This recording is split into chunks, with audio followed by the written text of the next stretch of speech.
芬姐啊，真係一定要感恩啊！所有嘅天下嘅父母啊，從我一開始結婚啦，之後生咗細路仔，哇！我覺得做母親真係每一個心願，每一樣嘢都係想細路仔健康成長啦。一定要大咗之後咧，要等佢自己自立自強啦。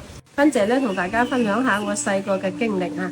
我好細個嗰時，好感覺我好怕阿媽嘅，因為佢從來唔會喺我哋面前有笑容嘅，只會好嚴厲咁教我哋做嘢啊，同埋每一件事啊要做得踏踏實實啊，唔可以拖泥帶水啊，同埋咧出去咧又唔準要呃人啊。所以我哋自細已經受佢嘅影響咧，要勤力啦，同埋要節儉啦。咁樣呢度我真係好感謝我阿媽對我哋咁嚴厲，我先有今日。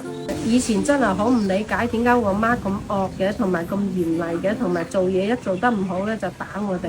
而家到我哋大咗先覺得，我阿媽就等於一間屋嘅鋼筋啦。如果冇佢咧，就呢間屋就冧㗎啦。一個好嘅媽媽咧，就係一家人最好嘅風水啊嚇。所以芬姐咧就以身作則，我有個好咁好嘅媽，我自己又要做一個好嘅媽咪，更加之將來我個新抱、我個孫都要佢哋代代都好，一定要誠信做人啦，同埋做嘢踏實啦，仲有一定要識感恩、識孝順。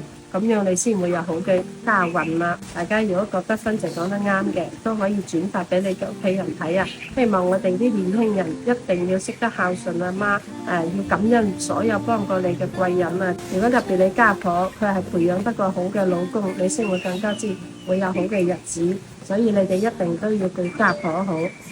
多謝大家嘅信任同支持。